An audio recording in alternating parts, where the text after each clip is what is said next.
The semi-finals are over with in the Carabao Cup as Liverpool have knocked out Spurs and Arsenal have been knocked out by Newcastle. So Newcastle reached their second Carabao Cup final in the past 3 years. Can they win it this time? We'll talk about that when the game comes along. This is about the semi-finals, this video, and what it means for both teams. Obviously, the first two games, the first two legs were great. Obviously, it had Newcastle beating Arsenal at the Emirates, which set up an amazing game at St James's. But we'll go into these first legs first. Is Newcastle just caught Arsenal sleeping? Just caught Arsenal. Start the new year, Arsenal not awake yet. Boom, Newcastle, there you go, and they've made their way to another final under Eddie Howe. Have Newcastle now? Has Eddie Howe got Newcastle to more finals now than Arteta has got to finals?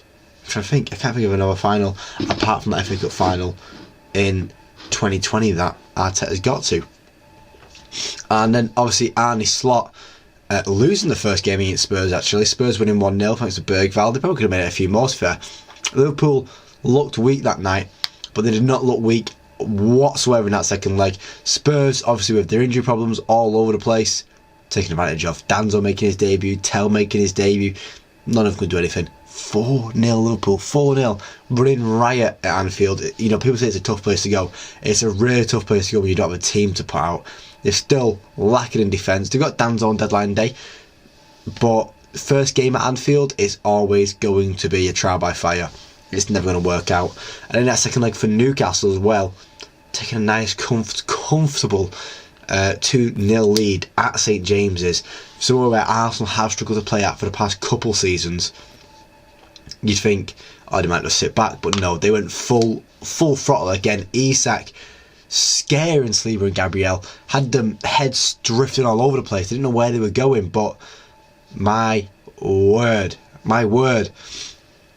did Isak have a great game. Everyone was like going, and I've seen people complain about people. So I've seen all people bigging up Isak's performance. I've seen people complain about people bigging it because he didn't get a goal, but it shows that football's not just about the goals. You know, people can appreciate a good footballer when they see one. And I saw someone also make the comparison to Isak had a game about getting a goal.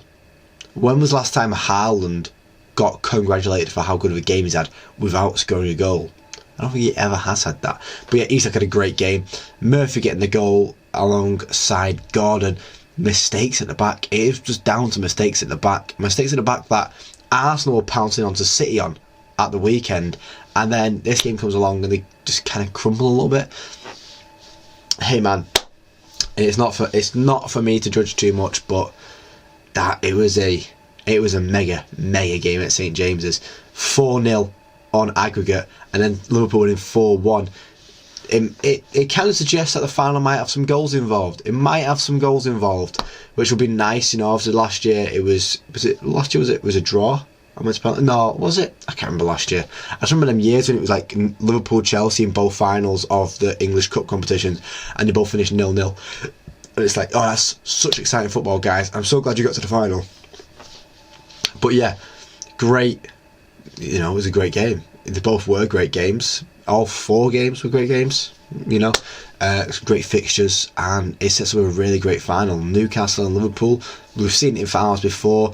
Liverpool usually take it away, but hopefully Newcastle can take it away. I would really like to see Newcastle win a trophy, not just because I'm obviously very, very far from a Liverpool fan, but also because I feel like Eddie Howe deserves it. I feel like he's been getting a bit more hate this year, a bit more waiting, like, oh, is he the man to take Newcastle to trophies? Is he the man to take Newcastle forward? And I think he works for Newcastle. I definitely do. So hopefully getting a trophy this year can cement it for him. I don't know how much longer Ange can last. Obviously, you see how they can do in the FA Cup. They get the FA Cup this weekend.